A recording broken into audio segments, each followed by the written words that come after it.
जय हिंद दोस्तों, आप सभी का आपके अपने YouTube चैनल पे स्वागत है। आज के इस वीडियो में हम 2019 के यूपी बोर्ड एग्ज़ाम के अंशाल पेपर को सॉल्व कराएंगे। तो आप हमारे साथ वीडियो के अंत तक जरूर बने रहिए ताकि आपको प्रत्येक क्वेश्चन अच्छे से समझ में आ सके और आपको ये मालूम चले कि बोर्ड परीक्षा में किस प्रकार के क्वेश्चन पूछे जाते हैं। इसमें आपका जो पहला क्वेश्चन दिया गया है आपके बोर्ड एग्ज़ाम 2019 के प्रश्न पत्र में, वो है कि 200 वोल्ट 100 वाट बल्ब को यदि 100 वोल्ट पर प्रयोग किया जाए तो बल्ब की शक्ति कितनी होगी। यानी आपको दिया गया है कि कोई बल्ब है जिस पर 200 वोल्ट लिखा है और 100 वाट उसकी क्षमता दी गई है। अब कह रहा है कि उस बल्ब को अगर हम 100 वोल्ट पर प्रयोग करें तो कितनी शक्ति उस बल्ब द्वारा खर्च होगी या कितनी ऊर्जा होगी या कितनी शक्ति उस बल्ब की होगी। तो इसमें जो चीज़ें दी गई होती है उसको हम लिख लेते हैं। यहाँ पर आपको दिया गया है V का मान, वोल्ट है तो V का मान दिया गया आपको 200 वोल्ट। उसके बाद पावर दिया गया है, पावर दिया गया है आपको 100 वाट। 100 वाट क्या है, क्षमता दी गई है। कह रहा है कि 100 वोल्ट पर प्रयोग किया जाए। अब आप क्या करेंगे, यहां से हमें ज्ञात क्या करना है, शक्ति ज्ञात करना है, P का मान ही हमें ज्ञात करना है। लेकिन आपको ये दिया गया है 100 वाट जो कि बल्ब पे लिखा गया है। अब यहां से हम क्या करेंगे, हम जानते हैं कि P बराबर एक सूत्र होता है V²/R। अगर हमें R का मान मालूम चल जाए तो हम P का मान आसानी से ज्ञात कर सकते हैं। तो R का मान ज्ञात करने के लिए हम इन दोनों मानों का उपयोग करेंगे और इसी सूत्र में क्या करेंगे, रख देंगे। इसी सूत्र में जब रखेंगे तो P बराबर हो जाएगा आपका 100 और बराबर V² यानी 200 का स्क्वायर/R।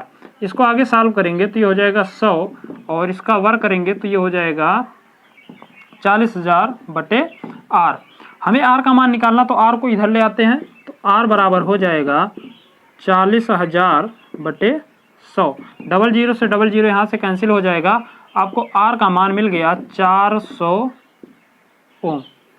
हमें रेजिस्टेंस मालूम हो गया 400 ओम। अब हमें ज्ञात क्या करना है, P का मान यानी शक्ति को बताना है। तो हम जानते हैं कि P इक्वल टू होता है V²/R। तो P इक्वल टू V²। अब कह रहा है कि इसको हम किस पे रख दें, 100 वोल्ट पे। तो यहाँ पे क्या करेंगे, 100 का स्क्वायर/R का मान हमने निकाला है 400। तो P इक्वल टू हो जाएगा 100 का स्क्वायर करेंगे आ जाएगा 10,000/400। 00 से 00 कैंसिल, 4 से काटेंगे आ जाएगा 25। यानी P इक्वल टू हो जाएगा आपका 25 वाट। यानी यदि कोई बल्ब 220 वोल्ट 100 वाट उस पर अंकित किया गया है तो वो अगर हम उसको 100 वोल्ट ऊर्जा देंगे तो उसकी शक्ति जो होगी वो 25 वाट की होगी। तो आई होप आपको ये क्वेश्चन अच्छे समझ में आया होगा। चलिए देखते हैं नेक्स्ट क्वेश्चन। अगला क्वेश्चन है, अनंत एवं उत्तल दर्पण के ध्रुव के बीच रखी वस्तु का प्रतिबिंब कहाँ और किस प्रकृति का होगा। बहुत सिंपल क्वेश्चन है। इसमें हम क्या करते हैं, आपको याद ही होगा, आपने पढ़ा भी होगा कि उत्तल दर्पण के द्वारा बहुत सारी प्रतिबिंबों की स्थितियां हमने पढ़ा है। उसमें उत्तल दर्पण जो है इसकी केवल और केवल दो स्थितियां बनती हैं। एक क्या हो, जब वस्तु अनंत पे स्थित हो, और एक स्थिति होती है कि आप वस्तु को अनंत और दर्पण के मध्य कहीं भी रख सकते हैं। दो स्थिति केवल होती है। तो इसमें कह रहा है कि अनंत एवं उत्तल दर्पण के ध्रुव के बीच, इधर मान लेते हैं क्या है, अनंत है, इधर पूरा अनंत है। इसका हम इस दर्पण, ये दर्पण हो गया आपका उत्तल दर्पण, इसका हमें क्या करते हैं, मुख्य अक्ष खींच लेते हैं। इसको हम P से, ये आपका ध्रुव है। कह रहा है ध्रुव और अनंत के बीच, तो मान लीजिए हमारा वस्तु यहाँ पर स्थित है। अब यहाँ पर स्थित है तो इस दर्पण का क्या होगा, एक फोकस होगा, मान लेते हैं फोकस है, और फोकस से दुगनी दूरी पर क्या होता है, वक्रता केंद्र होता है, जिसको C से प्रदर्शित करते हैं। यहाँ से एक प्रतिबिंब है जो कि यहाँ से ऐसे इस पर आपतित होती है। अब इस पर आपतित होगी तो चूंकि ये दर्पण है तो ये क्या करेगा, उधर नहीं जाएगा प्रकाश की किरण, ये क्या होगा, विपरीत दिशा में ऐसे पुनः उसी मार्ग में वापस लौट आएगा, पुनः उसी दिशा में वापस लौट आता है। और जब ये वापस लौट आता है तो इसको हम क्या करते हैं, ऐसे मान लेते हैं कि ये जो लाइन है ये पीछे इस पॉइंट पर मिलती हुई प्रतीत होती है, और उसी पॉइंट को हम कहते हैं दर्पण का मुख्य फोकस। पहला किरण ये होगा, और दूसरी किरण जो होती है उसको हम कहाँ से ले जाते हैं, दर्पण के वक्रता केंद्र से ले जाते हैं। तो इसको ऐसे ले जाएंगे दर्पण के वक्रता केंद्र। अब ये इधर से जाएगी तो पुनः ये चूंकि दर्पण है तो पुनः क्या होगा, उसी मार्ग पे वापस लौट आता है। तो इसको क्या करते हैं, आगे की तरफ ऐसे मान लेते हैं कि ये दर्पण के वक्रता केंद्र पर मिल रही होगी। अब हम जानते हैं ये दोनों किरणें जहां पर कटती हैं वहीं पर क्या होता है, वस्तु का प्रतिबिंब बनता है। तो यहाँ पर जो हो ये क्या होगा, वस्तु का प्रतिबिंब हो गया। अब इसमें क्वेश्चन में कह रहा है कि अनंत एवं उत्तल दर्पण के ध्रुव के बीच रखी वस्तु का प्रतिबिंब कहाँ और किस प्रकृति का होगा।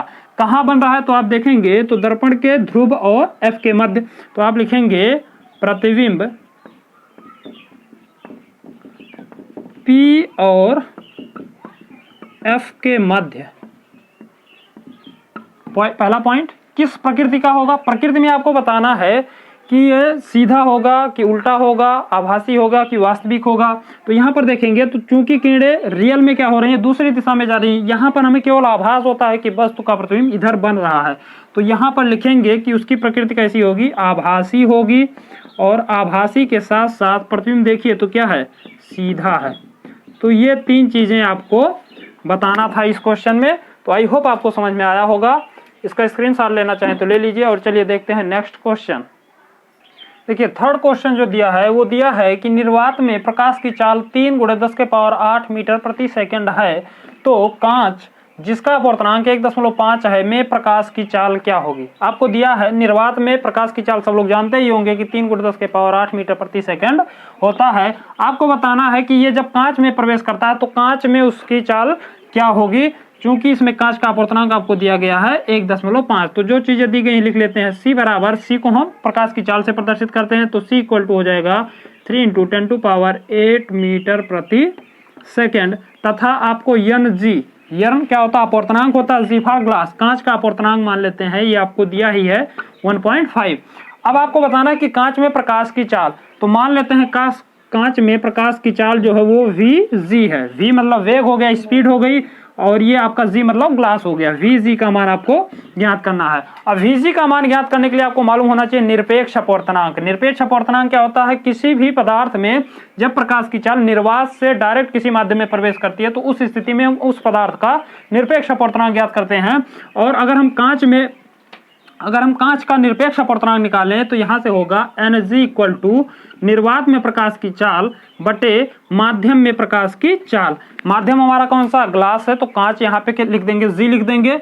और अपवर्तनांक किसका है, कांच का दिया है तो Ng लिख देंगे। यहाँ पे अपवर्तनांक दिया गया आपको 1.5 मान रखते हैं, तो ये हो जाएगा 1.5 इक्वल टू C का मान हमें मालूम है, C मतलब प्रकाश की चाल निर्वात में, ये हो जाएगा 3 × 10⁸ मीटर, मात्रक नहीं लिखते हैं, बटे Vg मतलब कांच में प्रकाश की चाल जो कि हमें ज्ञात करनी है। तो कांच में प्रकाश की चाल Vg इक्वल टू क्या होगा, ये इधर आएगा और 1.5 इधर चला आएगा, तो ये हो जाएगा 3 × 10⁸ बटे 1.5। 1.5 से इसको डिवाइड करेंगे तो 1.5 दूना 3 होता है। तो यहाँ से Vg इक्वल टू आपको मिल जाएगा 2 × 10⁸ मीटर प्रति सेकेंड। यानी किसी भी जो कांच है जिसका अपवर्तनांक 1.5 है उसमें जो प्रकाश की चाल हो 2 × 10⁸ मीटर प्रति सेकेंड होगा। तो आई होप आपको ये क्वेश्चन भी समझ में आया होगा। चलिए देखते हैं नेक्स्ट क्वेश्चन। चलिए देखते हैं अगला क्वेश्चन। अगला क्वेश्चन आपको दिया गया है निम्न परिपथ में A एवं B बिंदुओं के बीच तुल्य प्रतिरोध आपको बताना है। टोटल प्रतिरोध कितना है यहाँ से A और B के बीच में। यहाँ पर आप देखेंगे तो यहाँ पर 3 प्रतिरोध लगे हुए हैं, यहाँ पर 1 ओम का है, यहाँ पर 1 ओम का है और यहाँ पर 0.5 ओम का है। टोटल आपको बताना, जब इन तीनों को हम जोड़ देंगे तो टोटल इस परिपथ में कितना प्रतिरोध है। तो हम जानते हैं, यहाँ पर देखेंगे चित्र में तो आपको दिखाई दे रहा होगा या आप पढ़े भी होंगे कि यहाँ पर देखेंगे ये 1 ओम और ये 1 ओम किस क्रम में है, तो सब लोग देख रहे हैं कि किस में है, ये समांतर क्रम में है। तो यहाँ पर लिखेंगे चूंकि इसको मान लेते हैं R1, इसको R2 और इसको R3। चूंकि R1 और R2 पार्श्व क्रम या समांतर क्रम कहते हैं, पार्श्व क्रम में है, तो पार्श्व क्रम में है तो इस स्थिति में इनका जब योग करेंगे तो इनके योग का सूत्र होता है 1/r equal to 1/r1 plus 1/r2, ये सूत्र होता है। यहाँ से देखेंगे तो 1/r इक्वल टू R1 का मान देखेंगे तो ये आपका है 1 ओम, तो ये हो जाएगा 1/1 प्लस यहाँ पर 1/r2 भी आपको दिया है 1 ओम, तो ये भी हो गया 1/1 प्लस 1/1। यहाँ से देखेंगे तो 1/r बराबर हो जाएगा 1/1 यानी 1 प्लस 1/1, यानी आपको मिल जाएगा 1/r बराबर 2/1 या r इक्वल टू देखेंगे तो ये आ जाएगा 1/2 ओम। यहाँ पर इन दोनों को जब मिला देंगे तो एक चित्र आपका इस प्रकार से बनेगा जो कि ये आ गया 1/2 ओम और इधर भी आपका है 0.5 ओम। अब इसको देखेंगे तो ये दोनों किस क्रम में हो गए, आपके श्रेणी क्रम में हो गए। श्रेणी क्रम का सूत्र होता है बहुत simple, R equal to R1 plus R2, मतलब जितने भी होते हैं सभी को जोड़ते हैं। अब इसको मान लेते हैं R1, इसको मान लेते हैं R2। यहाँ पर देखेंगे तो R1 का मान 1/2 है, तो R इक्वल टू देखेंगे। अब 1/2 को हम क्या लिख सकते हैं, 0.5 लिख सकते हैं, क्योंकि 2 से 10 में भाग करेंगे 0.5 आएगा, और प्लस ये आ गया 0.5। तो R इक्वल टू हो जाएगा 0.5 प्लस 0.5 बराबर 1 ओम।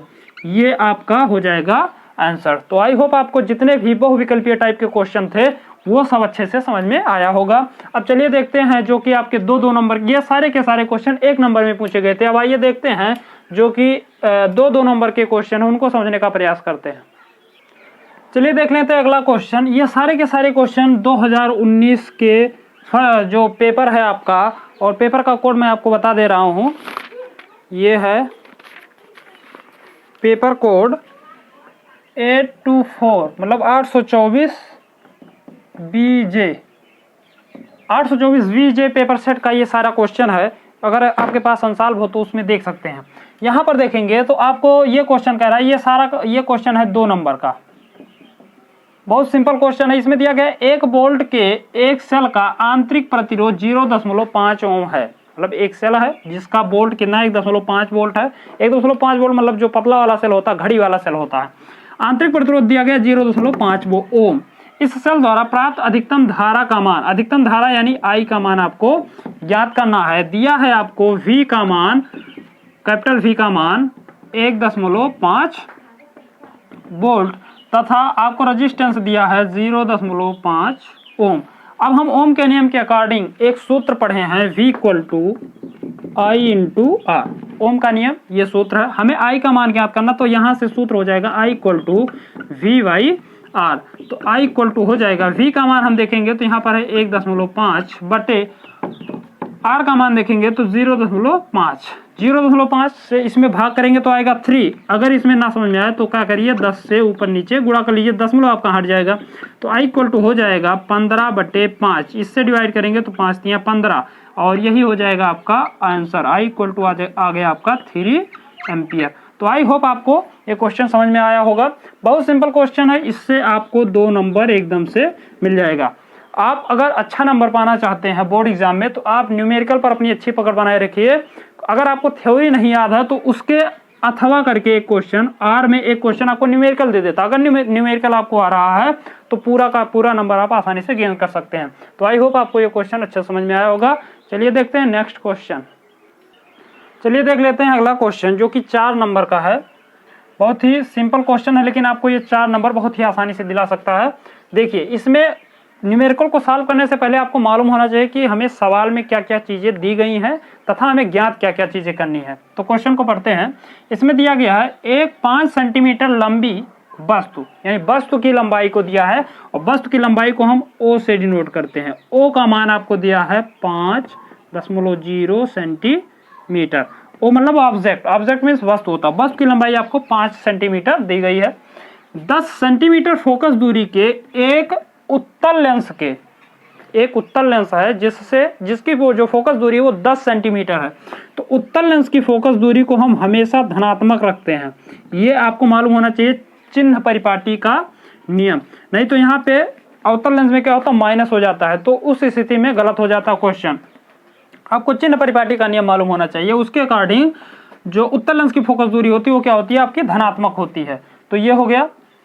उत्तल लेंस के मुख्य अक्ष के लंबवत 20 सेंटीमीटर की दूरी पर रखी है, मतलब जो वस्तु है वो 20 सेंटीमीटर दूरी पर रखी है। तो वस्तु की दूरी को हम प्रदर्शित करते हैं U से, और U का मान हम हमेशा माइनस में रखते हैं, और ये दिया गया आपको 20 सेंटीमीटर। ये चीजें हो गई। क्वेश्चन एकदम समझ में आ गया। आपको क्या क्या दिया गया, बहुत सिंपल है। अब देखते हैं, तो कह रहा है कि प्रतिबिंब की प्रकृति आपको बताना है कि प्रतिबिंब आपका आभासी है कि वास्तविक है, उल्टा है कि सीधा, ये बताना है। दूसरा है स्थिति का मतलब आपको V का मान ज्ञात करना है कि ये जो वस्तु का प्रतिबिंब है ये कहां पर बनेगा, कितनी दूरी पर बनेगा लेंस से।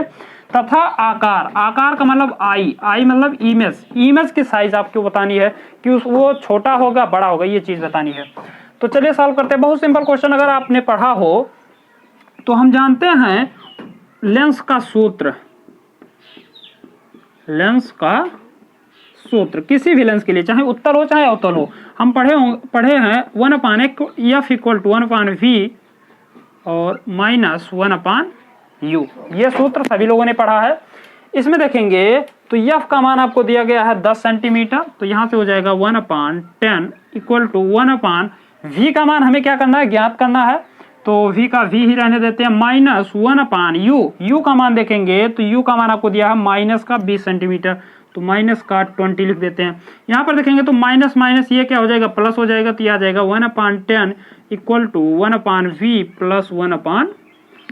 आई होप आपको समझ में आ रहा होगा। अब आप क्या करिए 1/20 को इधर ले आते हैं, ये इधर है, इसका पक्षांतर कर देते हैं, इधर आएगा, तो ये हो जाएगा 1/10 - 1/20 = 1/v। 1/v इधर बचा आपका। अब देखेंगे तो 10 और 20 का एलसीएम निकालेंगे तो आपका आएगा 20।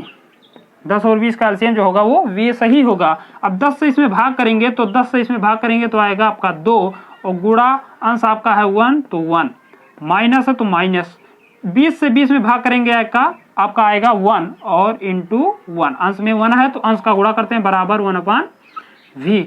आगे इसको सॉल्व करेंगे तो इसको यहाँ पर सॉल्व करते हैं, ये हो जाएगा 1/v = 2 एकम 2 माइनस 1 1/20, तो ये हो जाएगा 1/v = 2 - 1 करेंगे 1 आएगा 1/20, तो यहाँ से देखेंगे तो v = आ जाएगा 20 सेंटीमीटर। मतलब कि अगर वस्तु का प्रतिबिंब जो वस्तु की फोकस दूरी है वो 10 सेंटीमीटर है और वस्तु जो है वो 20 सेंटीमीटर दूरी रखा है, तो उसका प्रतिबिंब भी कहाँ बनेगा, 20 सेंटीमीटर की दूरी पर ही वस्तु से बनेगा। यानी आपको v का मान मालूम हो गया, v का मान मालूम हो गया कि 20 सेंटीमीटर दूरी पर बनेगा, यानी स्थिति आपको ज्ञात हो गई। अब आपको बताना प्रकृति, वस्तु की प्रकृति या प्रतिबिंब की प्रकृति आपको बतानी है। तो प्रतिबिंब की प्रकृति को ज्ञात करने के लिए यहाँ पर देखेंगे चिन्ह कौन सा है। यहाँ पर हम देख रहे हैं तो यहाँ पर चिन्ह है आपका प्लस का, और प्लस का चिन्ह होता है तो उस स्थिति में जो वस्तु होता है वो क्या होता है, वास्तविक। क्या होगा, वास्तविक होता है। और कैसा होता है, वास्तविक होगा तो वो आपका उल्टा होगा।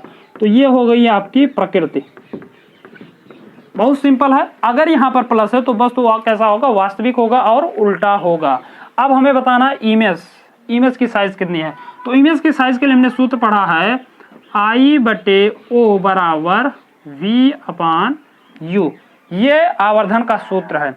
यहाँ पर मान रखेंगे तो I का मान हमें ज्ञात करना है, I/O का मान देखेंगे तो ये आपको दिया गया है 5 बराबर v/u का मान देखेंगे तो u आपको दिया गया है, u का मान माइनस का 20 सेंटीमीटर, v का मान भी हमने निकाला है तो ये भी आ गया आपका 20 सेंटीमीटर। तो ये हो जाएगा I = 20I, यहाँ पर हो जाएगा तिर्यक गुणा कराएंगे तो माइनस का 20I बराबर हो जाएगा 20 × 100, तो I का मान आपको मिल जाएगा 100/20, डिवाइड करेंगे तो 20 × 100, यानी I का मान आपको मिल गया 5 सेंटीमीटर।